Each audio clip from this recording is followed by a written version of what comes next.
Buenas noches a todos. Gracias por acompañarnos. Lo que quiero hacer esta noche es un ejercicio que nos permita encontrarnos un poco con la actualidad de lo que está sucediendo en Rusia, hasta cómo nos afecta con lo que se está viviendo en Ucrania. Es un ejercicio no académico, no es una cosa estructurada, no es algo que tenga que ver con datos exactos, pero sí tiene mucho de lo que nos puede ayudar a entendernos sobre una serie de realidades que para muchos de nosotros no son simplemente desconocidas. Y para poder entender mucho de lo que está sucediendo y por qué sucede, hay que ir un poco en la historia. Y es una historia que nos trae ahora Putin para poder justificar este tipo de acciones, ¿no? Quizá el punto más interesante de eso es generar el por qué Ucrania, por qué Putin quiere hacer ver al mundo que Ucrania le pertenece a Rusia. Al líder tiene derecho a existir como Estado soberano. Entonces él juega con una serie de conceptos que da la fundación y el hecho mismo de lo que es Ucrania. Al colocar un tuit esta semana al inicio de todos estos hechos, quise poderlo explicar a través de lo que fue la Rus de Kiev. Entonces vamos al pasado, vamos a los años 800 de nuestra historia, para entender que hubo un príncipe Oleg de Novodov, que él funda lo que es quizá uno de los primeros estados modernos en esa estructura, en esa zona, un hecho real para entender ese espacio, la conquista de esa zona con una noción de un estado. Y lo funda en Kiev. Eso se empieza a conocer como la Rus de Kiev. Toda esa estructura es lo que viene bajo ese esquema de la Rus de Kiev. Van avanzando los años, ese estado crece, logra gran fuerza, la Rus tiene entidad y se embarcan hasta en guerras importantes y tenemos la gran guerra ruso-bizantina ya por los años 900. Entonces ahí tenemos a Igor de Kiev liderando la guerra ruso-bizantina. Guerra que pierden. El imperio bizantino era realmente poderoso y a pesar de lo que le tocaría vivir después, por supuesto, ganan esta guerra. Es importante tener esa parte del imperio bizantino allí guardadita para poder encontrarnos con cosas que vamos a ver más adelante. Ese mismo proceso de de esa estructura de ese estado, de la Rus, a pesar de la derrota, por supuesto, vuelven a sus zonas, vuelven a sus puertos en Crimea y siguen desarrollando su identidad como nación, como estructura. Hasta ya entrando casi en el año 1000, tenemos la conversión al cristianismo, que es algo bien interesante porque ya el cristianismo en el rito bizantino, quien penetra lo que es hoy y hace parte hoy de lo que conociésemos como la Iglesia Ortodoxa rusa. Entonces vamos a poder ir armando cada una de esas estructuras.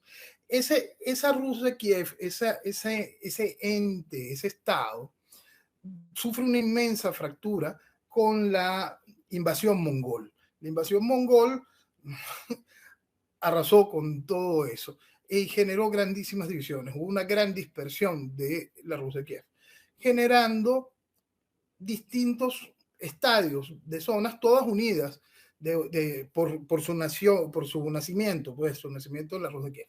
Y entre esos espacios tenemos el Principado de Moscú.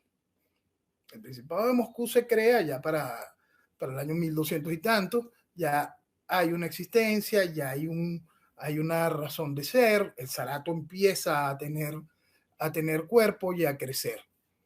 Y nos encontramos después que llegamos al año 1500. En el 1500 ya empezamos a entender lo que es Rusia.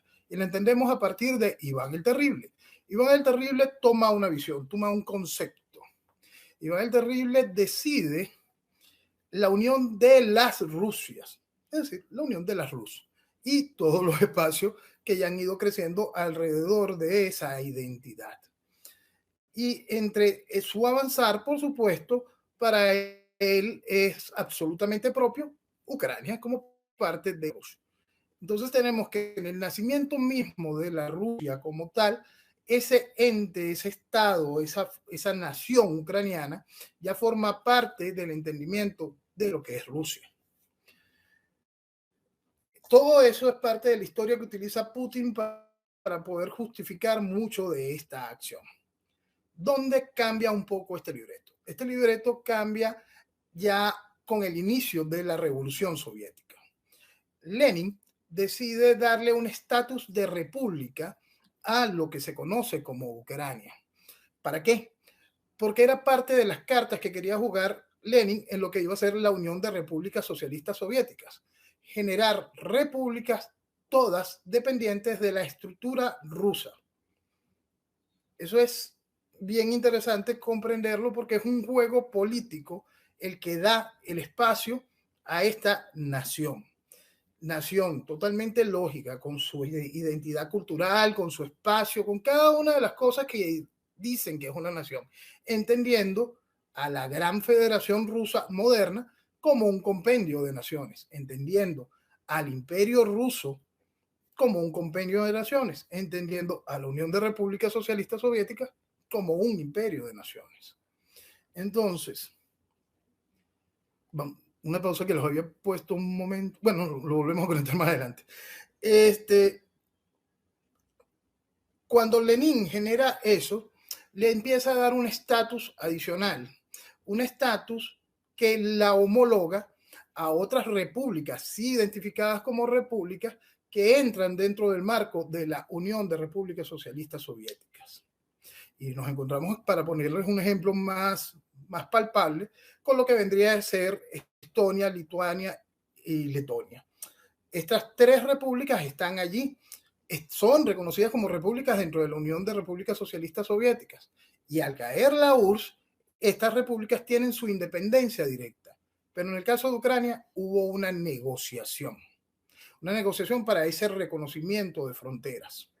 Ese reconocimiento de fronteras tuvo un gran aval, un ancla que hizo posible el reconocimiento de esas fronteras, que es el hecho de la cantidad de armamento nuclear que Ucrania poseía.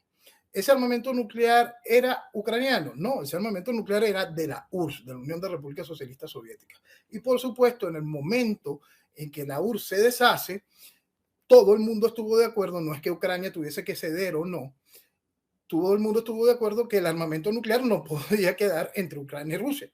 Era mucho más manejable que fuese una sola gran potencia nuclear que otra potencia nuclear adicional y una potencia nuclear que ya venía con ciertas diferencias con lo que había sido su unión, ¿no?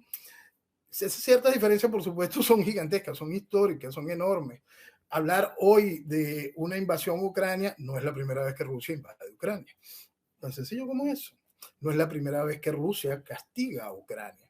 El caso del Holodomor, que es una cosa totalmente conocida, que no es un solo Ucrania quien lo vivió, toda esa estructura que generó Stalin, que forma parte de uno de los tantos apéndices del libro negro del comunismo y sus 100 millones de muertos, es eso, es la ejecución propia del comunismo como herramienta para matar.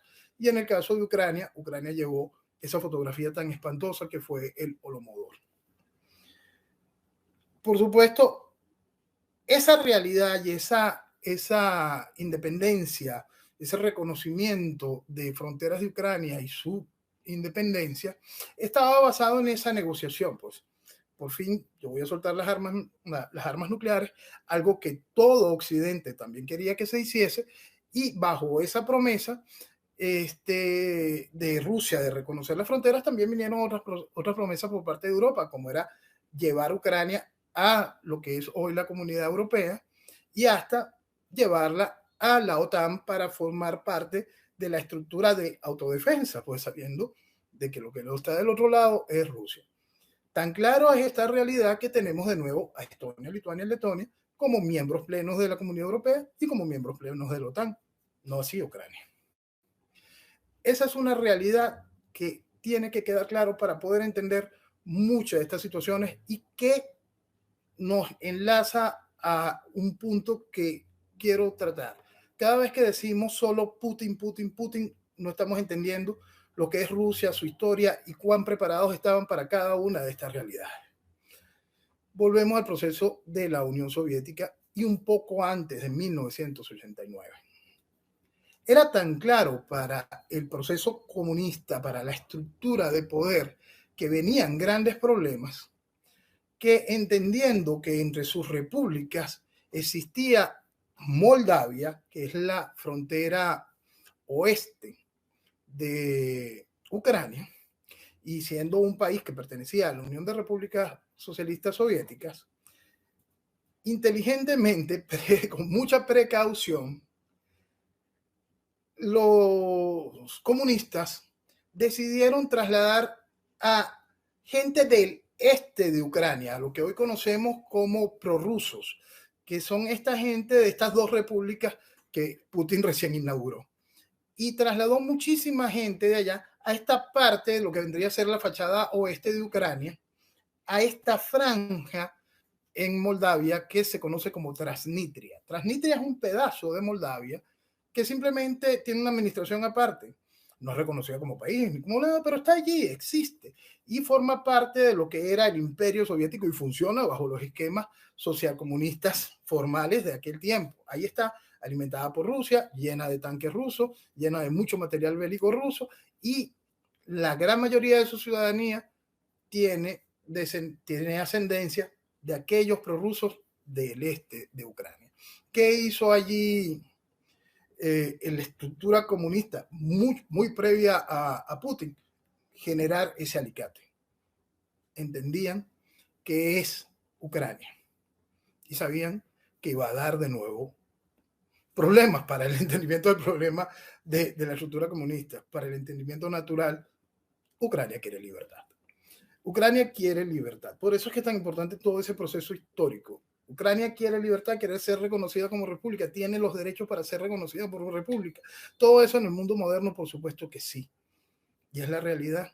Pero vamos a ponernos en los hechos fácticos del por qué, quién mintió, quién no mintió, quiénes decidieron aceptar aquella mentira y por qué la realidad es tan cruel hoy.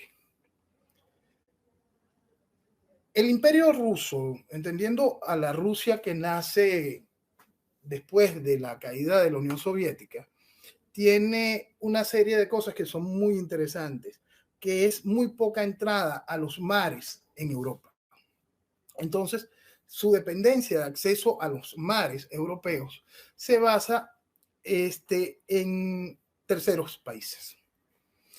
La magia de lo que es el puerto de Crimea, de lo que es la península de Crimea y su puerto y todo eso, Rusia jamás la aceptó como algo que no pudiese controlar.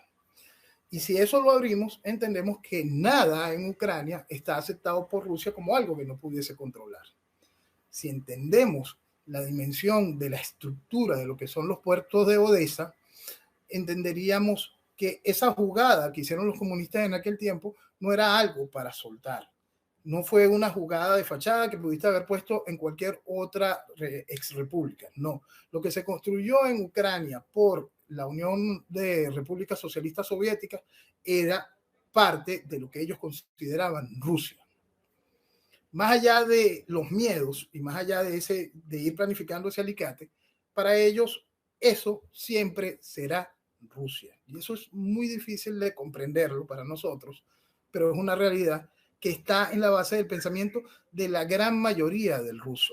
Por más que veamos ciertas protestas hoy en Moscú y protestas que pueden ir creciendo y pueden llegar a ser interesantes por rechazo al hecho de la guerra, muchas de esas protestas están en el hecho de que estamos matándonos entre hermanos. Mucha gente lo ve como una guerra civil.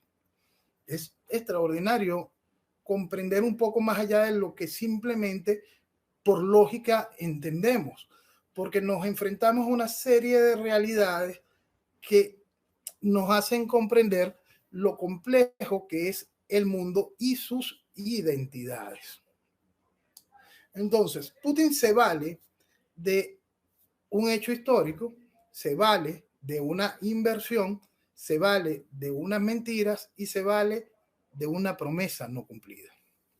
Con la caída de la estructura rusa, perdón, de la Unión de Repúblicas Socialistas Soviéticas, de la URSS, hubo una promesa hecha por parte de Occidente, en este caso por parte directo de Margaret Thatcher y de Ronald Reagan. La promesa fue hecha a Gorbachev. No, la OTAN no pondrá, nunca Ucrania será miembro de la OTAN. Esa era una promesa hecha, promesa que no se cumplió. Y eso Putin lo quiere reivindicar. Hoy, entre las distintas amenazas de Putin, hoy le recuerda a Finlandia y a Suecia que son parte de esa promesa. No pueden ser miembros de la OTAN.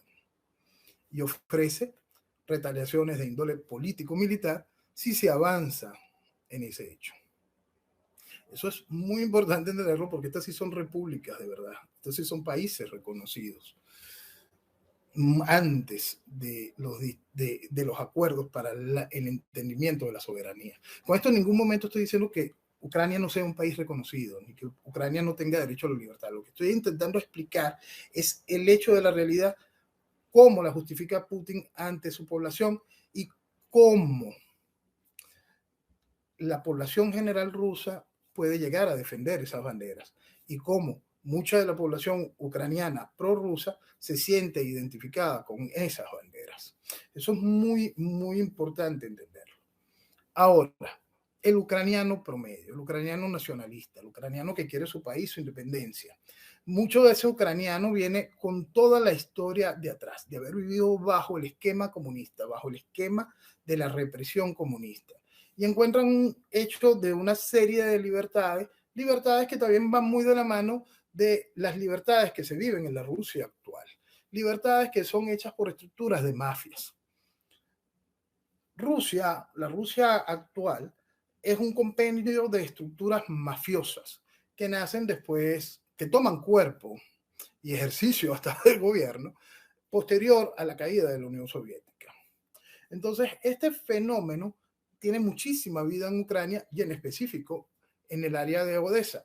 Y mucha de esa estructura es lo que ha hecho posible que veamos tales divisiones increíbles en su economía. Pues nosotros vemos cualquier imagen de Kiev o cualquier imagen de lo que es Odessa y es una cosa impresionante. Es el primer mundo.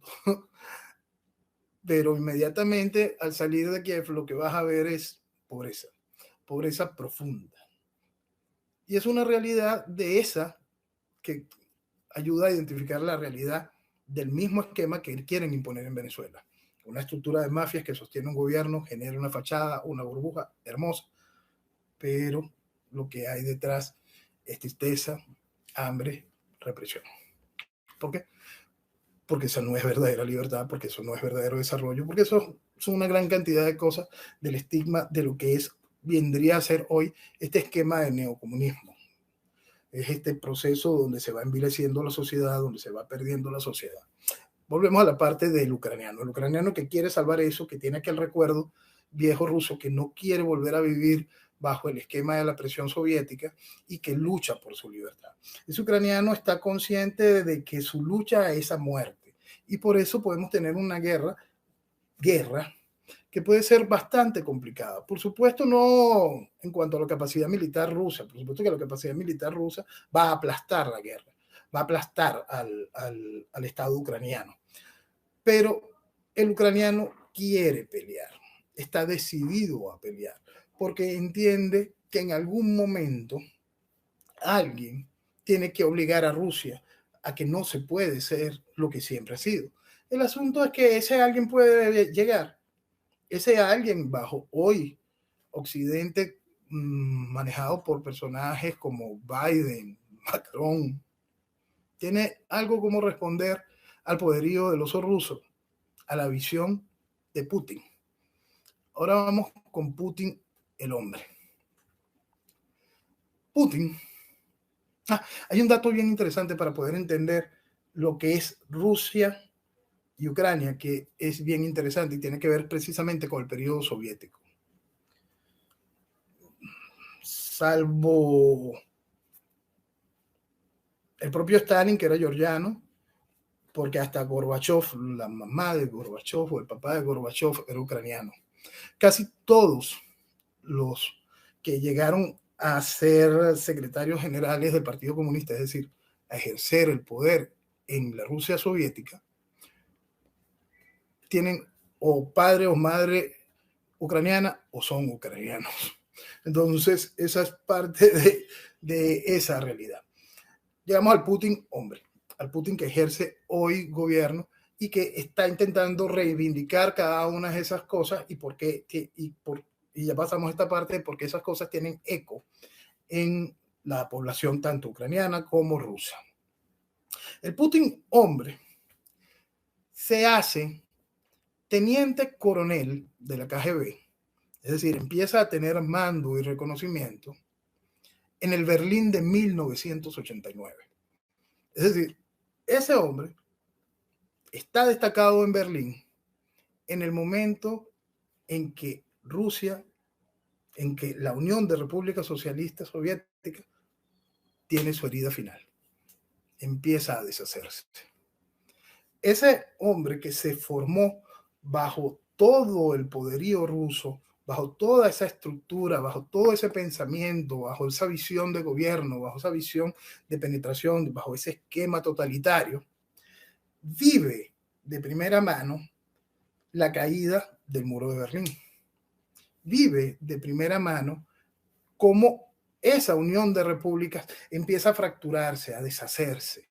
Y por eso encontramos en Putin, en su discurso, que el más grande error que se vivió fue haber permitido que la Unión de Repúblicas Socialistas Soviéticas se acabara.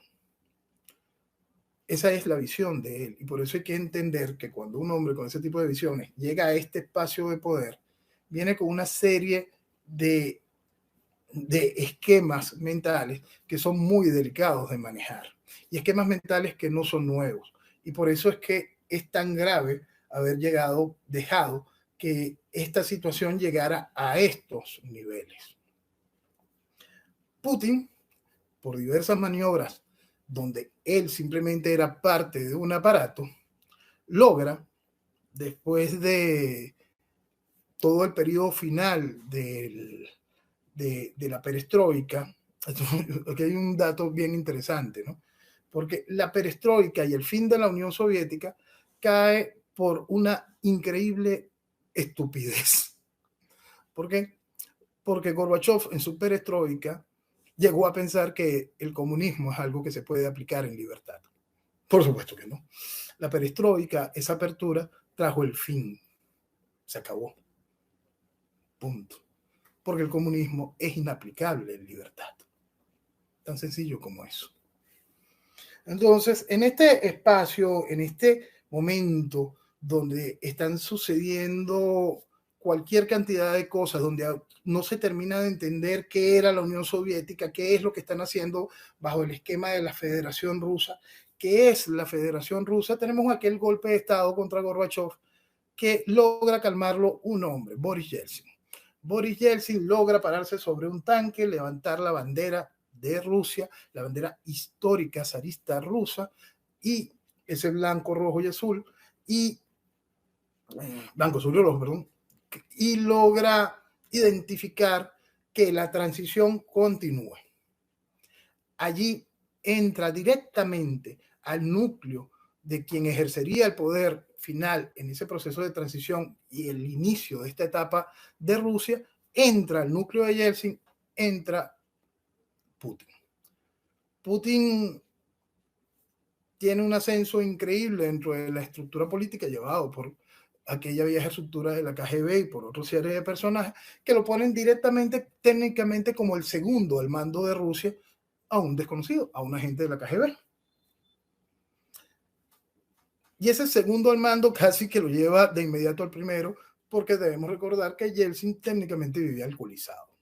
Entonces, quien estaba ejerciendo el poder y generando todas las conexiones para el momento bajo la figura de Yeltsin fue Putin.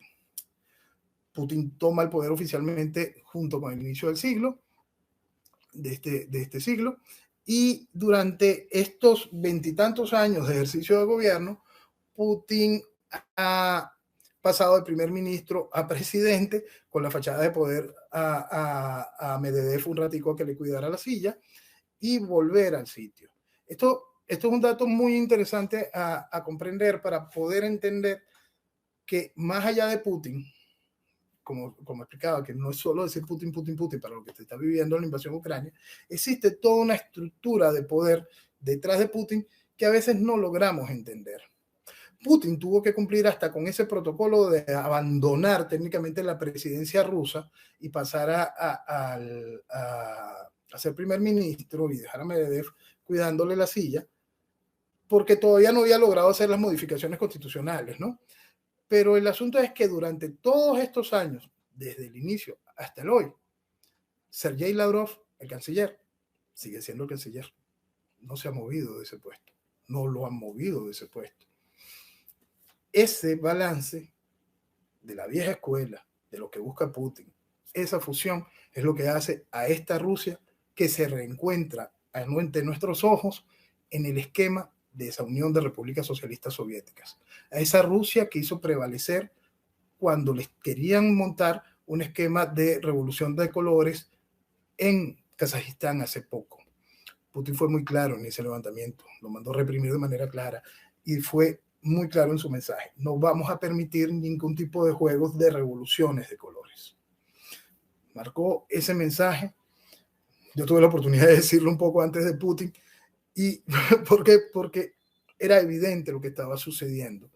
Y lo comentamos en un programa y a la semana siguiente en el discurso de Putin, Putin hizo énfasis en ese juego de las revoluciones de colores, que era lo que se estaba intentando buscar en Kazajstán.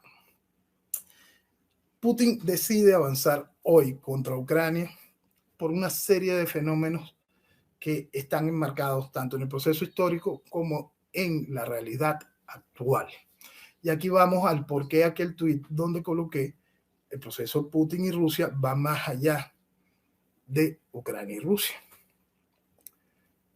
Este tiempo y este momento y esta realidad tiene entre sus ingredientes y combustibles ese detonante. Quisieron jugarle a la Rusia de hoy el mismo proceso de las revoluciones de colores, esos conceptos de las primaveras árabes, que fue un invierno islámico, y cada este tipo de cosas que para Rusia, que para Putin, siendo ese espía que no deja de ser, supo leer de inmediato qué era lo que estaba sucediendo. La Rusia de hoy tiene una serie gigantesca de problemas económicos, enormes.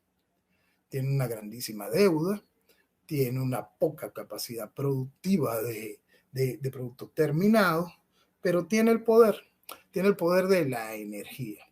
Y con su poder de energía, al tener petróleo y gas, tiene el control real de lo que sucede en Europa.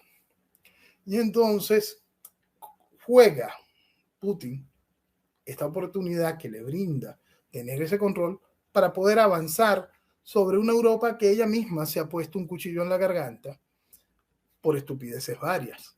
Desde la gran estupidez de Angela Merkel de suspender el desarrollo de energía nuclear y entregar todo el control de casi el 70% de los requerimientos energéticos de Alemania a Rusia, hasta el infantilismo y puede sonarle a la gente muy incómodo, de creer hoy que estamos ya listos para las nuevas tecnologías de electricidad y que qué bueno es una planta, una celda solar, y qué bueno son unas baterías de litio. En el momento en que la gente de verdad comprenda cuánta agua se necesita para crear alguna de estas dos cosas y el daño ecológico que se genera a partir de crearlas, se darán cuenta que su huella de carbono tradicional es mucho menor a la huella de carbono que no van a ver. Bueno, la realidad es que todavía va a haber combustible fósil por mucho tiempo y Putin está absolutamente consciente de esa realidad. En este tiempo de esta deuda y este poderío y todo este tipo de razones está el tema ideológico. La madre Rusia crece bajo el concepto del entendimiento de aquella barbaridad que dejó Marx, la estructura del pensamiento comunista. Esa estructura bajo el esquema de Lenin, el marxismo-leninismo. Esa estructura bajo la aplicación del ejercicio de Stalin, lo que conocemos como socialismo real. Comunismo. Ese esquema tiene una evolución hacia este neocomunismo. Hay un entendimiento moderno de cómo funciona el mundo. Y para comprenderlo va en lo que hoy entramos de los referentes de la ideología de género, de este ecologismo que no es tal, de esta cantidad de cosas que van haciendo que las sociedades no puedan progresar de manera correcta y que se enfrenten hasta con las bases que hacen posible el desarrollo natural de una sociedad, porque enfrentamos a un individuo sin identidad, gracias a los procesos de ideología de género, vamos contra la familia, gracias a cada uno de estos procesos involucrados, vamos contra la sociedad generando unas mini tribus que no pueden interconectarse, y por supuesto al no haber sociedad no hay naciones fuertes. Ya esa es parte del esquema del globalismo, pero todo eso está dentro de lo que hoy conocemos como marxismo cultural, que va destruyendo nuestras sociedades. Eso, por supuesto, es alimentado a través del viejo esquema ruso, pero no se aplica en el esquema ruso. Y es ahí la gracia y por qué Putin logra manejar este discurso de diseñador que encanta a tanta gente en Oriente. Ese discurso en Occidente, ese discurso donde hay un reencuentro con los valores. Entonces, ese discurso, que como decimos es un discurso de diseñador, encanta a todos los que tenemos un mínimo de sentido común. ¿Por qué? Porque se entiende la necesidad de la defensa del individuo, de la familia, de la sociedad para el fortalecimiento de una nación. Un Estado fuerte como el que maneja hoy Putin, como es la Rusia de hoy, logra controlar cada uno de esos efectos devastadores que en algún momento ellos han introducido opado en el resto de las sociedades occidentales, generando este desastre para poder hacer ellos lo que les da la gana. Entonces, frente a este proceso y estas realidades, Putin no trabaja solo. Hoy cuenta con el socio más poderoso en cuanto a capital y dinero, que es, por supuesto, Xi Jinping y el poder de China y las necesidades de China. Y ahí vamos con ese otro punto de el más allá. ¿Dónde está ese más allá del hecho de esta guerra? En la necesidad del Partido Comunista Chino de tener Taiwán.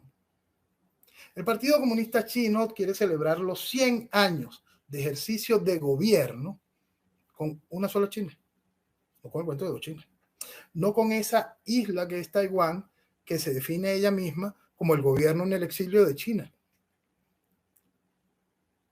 Xi Jinping va a invadir Taiwán. China invadirá Taiwán.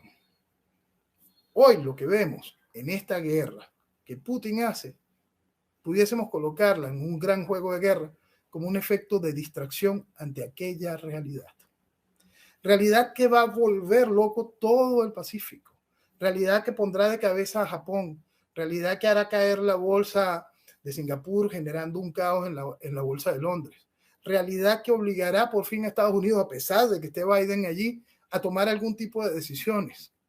Realidad que va a ser tan próxima como el hecho de que faltan muy pocos años para que el Partido Comunista pretenda celebrar sus 100 años.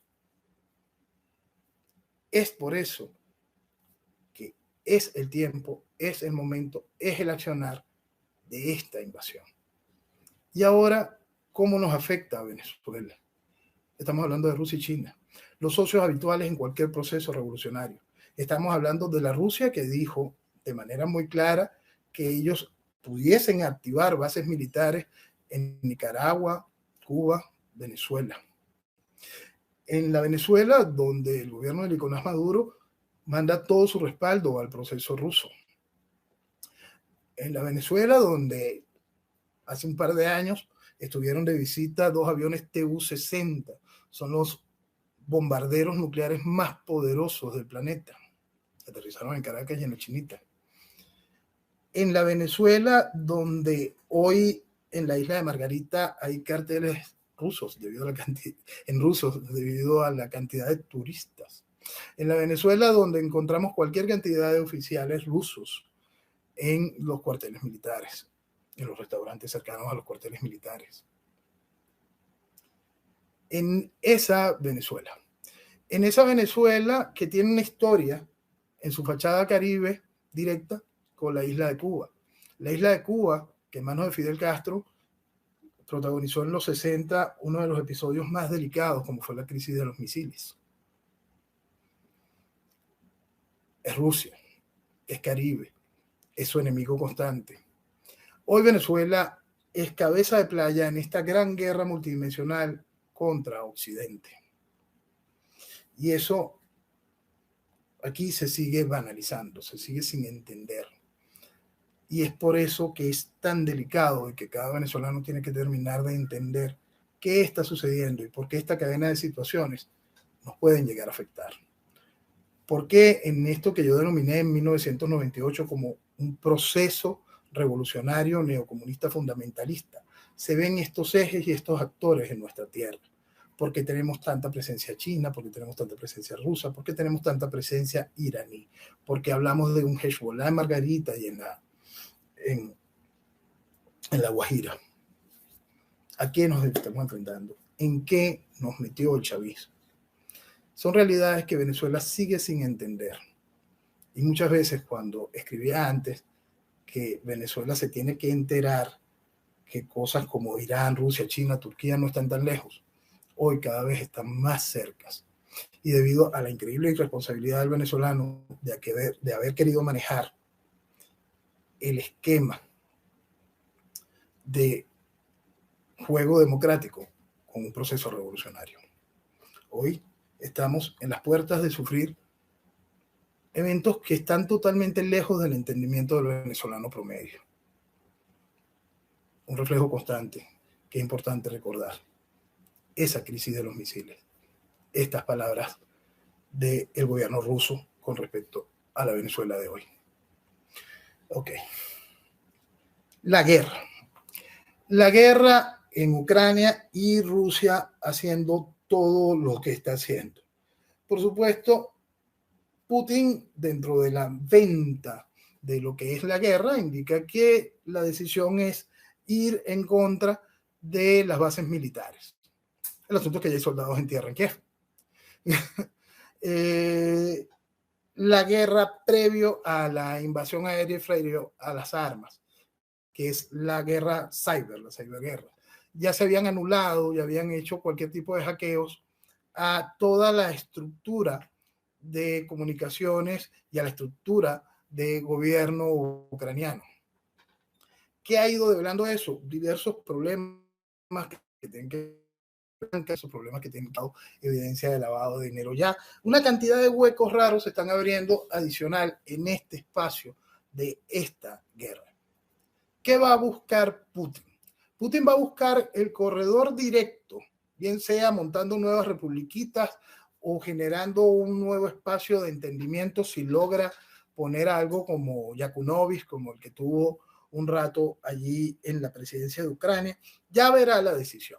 El mensaje de Putin hoy fue muy claro hacia la Fuerza Armada Ucraniana. Su mensaje no es en ningún momento al presidente de Ucrania, es hacia la Fuerza Armada Ucraniana, a que depongan las armas, tomen el gobierno. Si no, Putin generará republiquitas para poder llegar de manera directa hasta Transnistria, unir ese corredor, generar ese alicate y poder justificar todo eso como tierra rusa y jugarle a la OTAN la trampa que la OTAN le quiso jugar a él, colocar allí armamento nuclear en las puertas de Europa, dentro de Europa. Ese es el mensaje final de este juego por parte de la estructura de Putin. Pararlo en estos momentos es realmente complicado. Las sanciones rayan en la ridiculez, sobre todo si tomamos las sanciones europeas. El Borrell, lo que vendría a ser el canciller europeo, dijo hoy que las primeras sanciones contra Rusia es sacarlo de Eurovisión, es que no pueda colocar la final de la Champions League, y otro par de pendejadas más. La única sanción que más o menos pudiese generarle un real problema a Rusia es sacarlo de SWIFT, sacarlo del esquema internacional de movimiento de dinero. Debemos recordar allí, volvemos a Venezuela, lo que se puede hacer a través de triangulaciones, bloqueos y teniendo China como socio. Por supuesto que lo que diría Rusia es horrible. Por supuesto que el entendimiento del proceso económico ruso y del movimiento y lo incómodo que le va a hacer a Putin entenderse con el resto de los oligarcas y mafiosos por dinero congelado y todo lo demás a través de las distintas sanciones será realmente complicado. Pero, ¿cómo va a pagar Europa el gas? ¿Cómo Europa va a poder funcionar sin el gas ruso, que no va a poder comercializar? Entonces, esa salida del SWIFT se pone bien incómoda. Cuando se piensa en guerra, ¿en qué momento la guerra convencional pasa a ser una guerra nuclear? ¿En qué momento se rompe el hecho de que comencemos desde el lado de Occidente, la OTAN, decida dar algún tipo de respuesta militar? Cuando esa respuesta militar convencional pasa a convertirse en una respuesta nuclear. Una respuesta nuclear hoy tendrá el hecho de te lancé una bomba, yo te lancé la otra y quedamos en paz. O se activa la destrucción total. Esa llave, esa realidad, la tiene Putin. Por eso cuando hoy se dice nadie le tiene miedo, nadie lo enfrenta, es porque esa realidad está allí. Esa llave está allí. La Rusia moderna, en su avanzar en esta reinterpretación de la Unión de Repúblicas Socialistas Soviéticas, tiene todo a ganar. Tiene el financiamiento, tiene la penetración ideológica hasta en nuestros países, tiene el ejercicio del garrote y tiene lo más importante, un occidente increíblemente debilitado. Un occidente que la población ha sido tan increíblemente irresponsable como la venezolana. Ya han llevado cosas, repito, cosas como Macron o Biden a ejercicio de gobierno, Trudeau en Canadá. Esa irresponsabilidad es la que estamos viviendo. Y esa es la genialidad de Putin. Aprovecharse de cómo se ha envilecido Occidente, cómo se ha vuelto una piltrafa. De allí, el oso decidió ponerse de pie. El problema que está viviendo hoy el mundo frente a las distintas situaciones, el globalismo, la debilidad, la penetración islámica, hoy cuenta con el hecho propio del ejercicio del poderío nuclear, sí me fastidia mucho. No es que vayamos y no es que Putin en ningún momento quiera generar el proceso de destrucción mutua. El asunto es que está allí. ¿Qué pasa? ¿Qué pasa si se desencadenan todo este tipo de situaciones? Mientras esas situaciones no se desencadenan, vienen el resto de los hilos que van complicando nuestra realidad, la realidad de Occidente, y volvemos a la realidad venezolana y a ese hecho de ser cabeza de playa en esta guerra multidimensional contra Occidente. La realidad venezolana es increíblemente delicada, porque en lo que respecta hoy a deuda, nuestra deuda está allá, con Rusia, con China, con Irán, con Turquía. Ya nuestra deuda no está en el mercado tradicional del Fondo Monetario Internacional, no, son deudas con contratos directos con estos países y mucha de esa deuda es muy oscura, no la entendemos. Nuestro control armamentístico moderno está en manos de Rusia y China e Irán. Nuestros secretos, qué es lo que de verdad se tiene en armamento, qué es de verdad nuestras reservas en oro, hierro, nuestras reservas en petróleo, en coltán, Tyron, todas las inmensas riquezas de Venezuela, está en manos de Cuba. Cuba, ese apéndice ruso, ese proceso revolucionario constante. Esta irresponsabilidad la vamos a pagar muy caro. El asunto es que la irresponsabilidad pasó por mucho en nuestras fronteras. Es todo Occidente que está en juego. Hoy tenemos el peor momento para la libertad.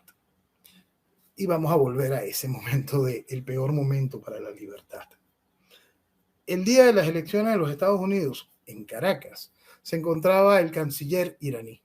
El canciller iraní, antes de los resultados de las elecciones, dijo de manera clara: la hegemonía de Estados Unidos en el mundo se acabó, murió.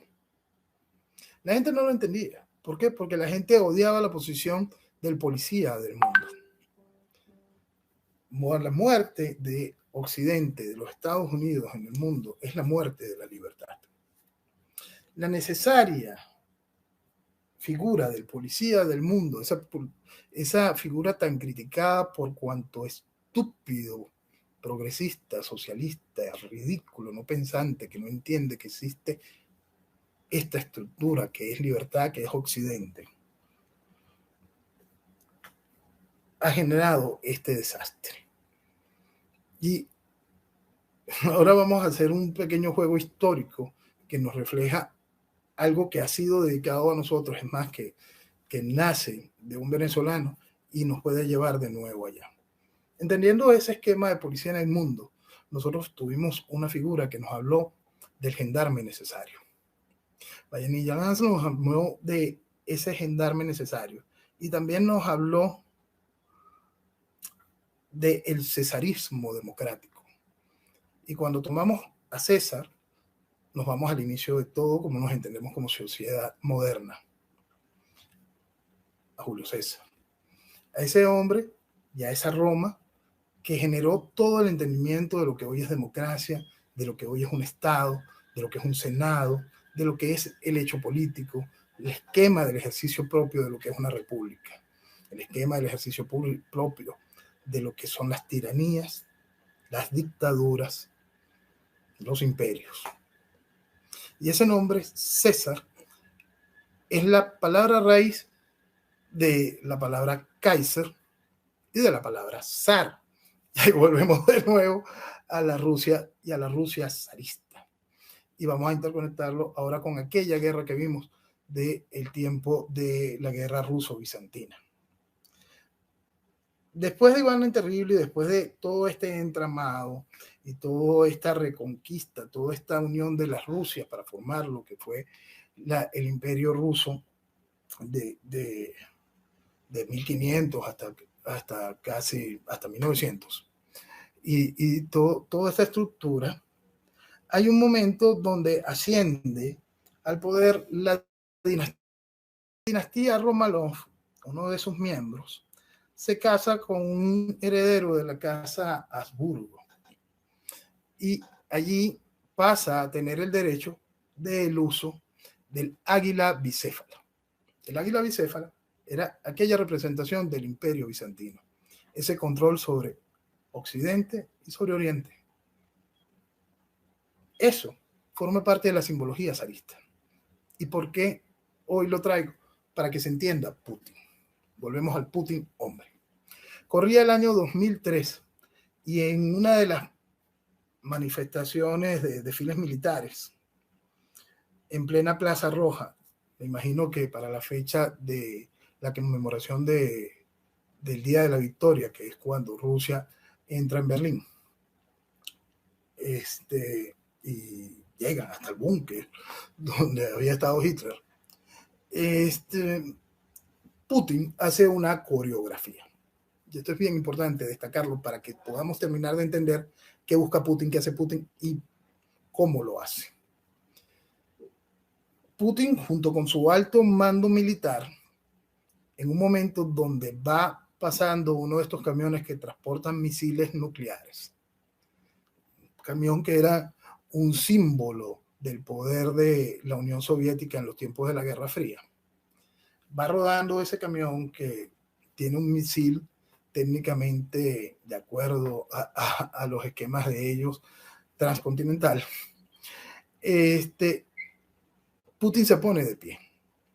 Su alto mando se pone de pie, pero unos centímetros más atrás, solo Putin adelante. El alto mando, todo uniformado, con sus medallas, flanqueándolo. La cámara hace un paneo distinto y se abre. La figura, el alto mando militar, Putin, el camión del poderío soviético y un gran estandarte cuelga del Kremlin, el águila bicéfala. Lo que Putin está diciéndole al mundo en el año 2003 es lo que estamos viviendo hoy. Esa mezcla de las glorias zaristas, esa fuerza de ese ejercicio donde toda la Rus está unida y el poderío soviético. Estamos frente a esta increíble realidad y el mundo simplemente estaba analizándola. La sociedad todavía no la entiende.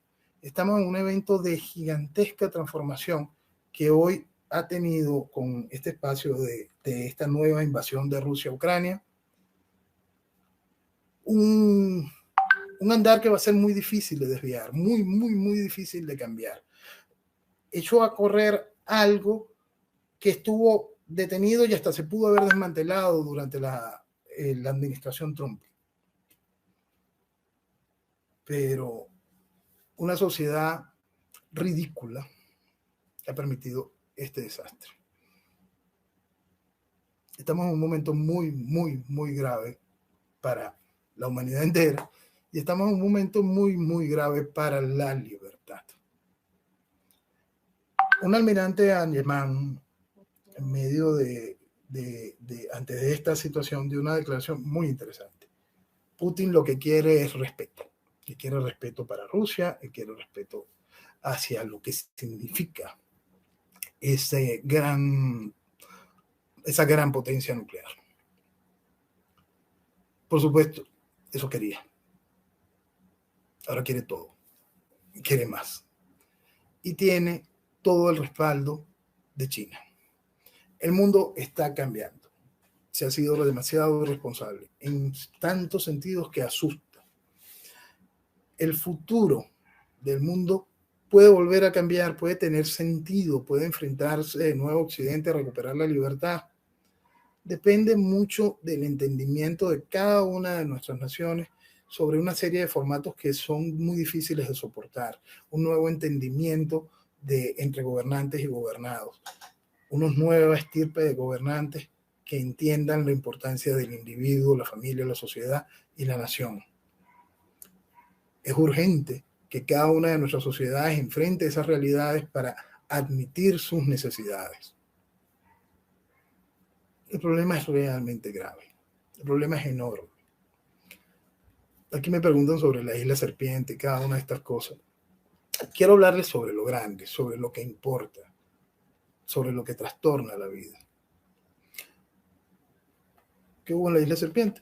Llegaron y mataron a los que estaban custodiándola. Punto.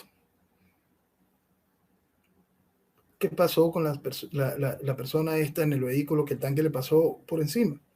Es la guerra. Las sociedades, la gente, las víctimas de la guerra, los soldados, la carne de cañón, no es lo que se mide en estas acciones que estuvimos enumerando. Lamentablemente, esas son las víctimas, los números que causan dolor, pero no son los números que impiden ni explican esas acciones. Son los números que enfrentan a una serie de realidades que hacen que podamos explicar lo realmente delicado del problema. Espero haber ayudado a los que me solicitaron intentar entender por qué esta situación y qué eventuales situaciones se podían desarrollar a partir de ella. El ojo de esta situación, China. El eje de esta situación, ideológico. La realidad de esta situación, el mundo está cambiando debido a que Occidente ha sido increíblemente irresponsable. Que tengan muy buenas noches y que viva Venezuela.